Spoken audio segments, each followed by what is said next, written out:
দুপুরের খাবার থালায় যদি থাকে এরকম গরম ভাত, সঙ্গে লেবু আর কাঁচা লঙ্কা, আর তার সঙ্গে শাক, আর সেই সঙ্গে সর্ষে দিয়ে বানানো তেলাপিয়া মাছের এরকম দারুণ টেস্টি একটা তরকারি থাকে, তাহলে সেদিন দুপুরের খাওয়াটা তো একদম বেশ ভালোই হবে।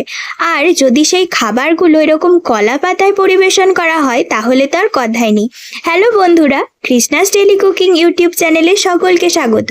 আজকে আমি কোনো রকম সবজি কাটা বা খুব বেশি মশলা কষানোর ঝামেলা ছাড়াই তেলাপিয়া মাছের একটা দারুণ রেসিপি নিয়ে চলে এসেছি। তার জন্য সবার প্রথমে লাগবে সর্ষে আর পোস্ত।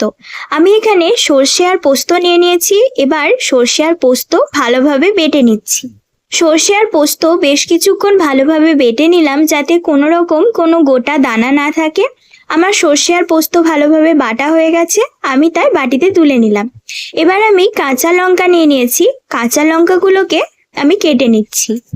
কাঁচা লঙ্কা কাটা হয়ে গেলে একটা কড়াই নিয়ে নিয়েছি। এবার তাতে আমি সর্ষের তেল দিয়ে দিচ্ছি। তেল গরম হলে সামান্য পরিমাণ নুন দিয়ে দিলাম যাতে মাছ ভাজার সময় বেশি তেল না ছিটকোয়।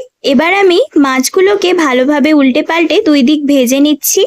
মাছগুলো ভালোভাবে ভাজা হয়ে গেছে। এবার আমি মাছগুলোকে তেল থেকে থালায় তুলে নিচ্ছি। একটা একটা করে মাছ ভালোভাবে ভেজে আমি তেল থেকে থালায় তুলে নিলাম। একইভাবে আমি বাকি মাছগুলোকেও ভেজে নিচ্ছি। এই মাছগুলো ভাজা হয়ে গেছে, তাই আমি এগুলোকেও তেল থেকে তুলে নিলাম। এরপর ওই তেলেই আমি কালো জিরে ফোড়ন দিয়ে দিলাম আর কাঁচা লঙ্কাগুলো দিয়ে হালকা ভেজে নিলাম। বেটে রাখা সর্ষে আর পোস্ত দিয়ে একবার ভালোভাবে নেড়ে নিচ্ছি।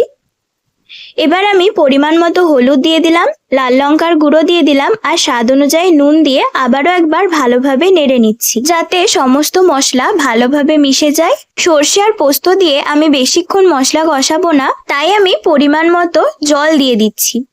এক বাটি মতন আমি জল দিয়ে দিলাম। জল দিয়ে আবারও একবার নেড়ে সমস্ত কিছু জলের সঙ্গে ভালোভাবে মিশিয়ে নিচ্ছি। ঝোল ফুটে উঠলে এবার আমি ভেজে রাখা মাছগুলো একটা একটা করে ঝোলের মধ্যে দিয়ে দিচ্ছি। সমস্ত মাছ আমার দেওয়া হয়ে গেলে আমি এবার কিছুক্ষণ ঢাকা দিয়ে রাখবো। কিছুক্ষণ পর ঢাকা খুলে একবার ভালোভাবে নেড়ে নেব। সমস্ত মাছগুলোকে আমি আস্তে আস্তে উল্টে দিচ্ছি।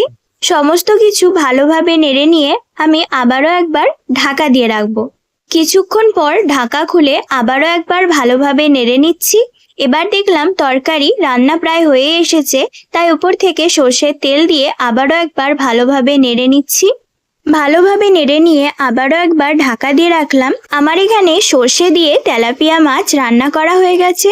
এবার আমি গরম ভাতের সঙ্গে শাক আর এই সর্ষে দিয়ে তেলাপিয়া মাছের তরকারি পরিবেশন করে নিলাম।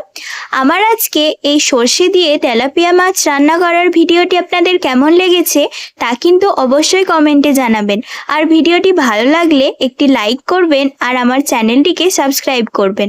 ভিডিওটি দেখার জন্য ধন্যবাদ।